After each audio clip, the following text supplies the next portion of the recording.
संयुक्त राष्ट्र महासभा में हिस्सा लेने के लिए प्रधानमंत्री नरेंद्र मोदी अमेरिका पहुंच गए हैं। वॉशिंगटन पहुंचते ही पीएम मोदी का जबरदस्त स्वागत किया गया।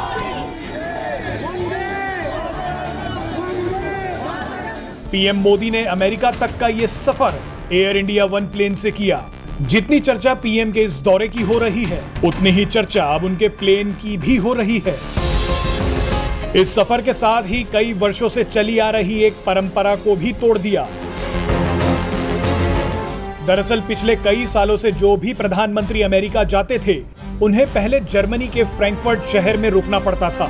इसके बाद वो वहां से फिर अमेरिका के लिए रवाना होते थे। लेकिन इस बार प्रधानमंत्री को जर्मनी में नहीं रुकना पड़ा, वो सीधे अमेरिका पहुंच गए। 13 घंटे की इस लंबी यात्रा को बिना कहीं रुके पूरा किया गया। इसका श्रेय जाता है अत्याधुनिक एयर इंडिया वन प्लेन को, जिसे हाल ही में एयर इंडिया में शामिल किया गया था। एयर इंडिया वन विमान को B777 भी कहा जाता है। भारत की मांग पर इसको अमेरिका की विमान बनाने वाली कंपनी बोइंग ने बनाया था। ये विमान अमेरिकी राष्ट्रपति के विमान एयरफोर्स वन की तरह ही बेहद सुरक्षित और अभेद है। B777 विमान अत्याधुनिक मिसाइल रक्षा प्रणाली से लैस है। उड़ान के दौरान किसी भी आपात स्थिति से निपटने के लिए इस विमान में सभी तरह के संसाधन मौजूद हैं। ये दुश्मन के किसी भी हमले को झेलने और जवाबी कार्रवाई करने में पूरी तरह सक्षम है।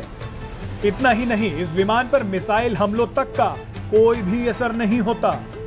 किसी भी मिसाइल हमले की खबर देने के लिए इसमें सेंसर लगाए गए हैं। ये विमान 900 किलोमीटर प्रति घंटा की रफ्तार से उड़ान भर सकता है। दुश्मन के रडार सिस्टम को जाम करने के लिए इसमें जैमर भी लगा हुआ है। एयर इंडिया वन हवा से हवा में ही फ्यूल भरने में सक्षम है। यानी एक बार अगर इसमें ईंधन भर दिया जाए तो ये भारत से अमेरिका तक की यात्रा बिना रुके ही आसानी से कर सकता है। इस विमान में एक बड़े ऑफिस और कॉन्फ्रेंस रूम के साथ साथ लैब की सुविधा भी है। इस विमान को खास तौर पर लंबी दूरी की यात्रा को ध्यान में रखते हुए ही तैयार कराया गया है। वीवीआईपी यात्रा के दौरान इसे संभालने की जिम्मेदारी भारतीय वायुसेना की संचार स्क्वाड्रन की होती है। आपको बता दें कि ऐसा दूसरी बार है जब एयर इंडिया वन विमान से पीएम मोदी ने यात्रा की है। इससे पहले वो इस विमान से मार्च में बांग्लादेश की यात्रा पर गए थे। पीएम मोदी अमेरिका के इस दौरे पर अमेरिकी राष्ट्रपति जो बाइडेन से द्विपक्षीय वार्ता करेंगे। जो बाइडेन के राष्ट्रपति बनने के बाद ये दोनों नेताओं के बीच पहली मुलाकात होगी। इसके अलावा पीएम मोदी की अमेरिकी उपराष्ट्रपति कमला हैरिस से भी मुलाकात होनी है। पीएम मोदी को क्वाड देशों की बैठक में भी हिस्सा लेना है। वहीं 25 सितंबर को प्रधानमंत्री नरेंद्र मोदी का संयुक्त राष्ट्र महासभा में संबोधन भी होगा। Presenting B News app available on Google Play and App Store. Download it now. Modi, Modi, Modi, Modi, Modi, Modi, Modi.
We are so excited to welcome President Modi ji. He's wonderful and we are really excited. And I'm here to see my beloved Prime Minister, Mr. Modi. We are so excited. We don't mind staying in the rain. We are just excited to see him and welcome him. Modi ji. We love you, Modi ji.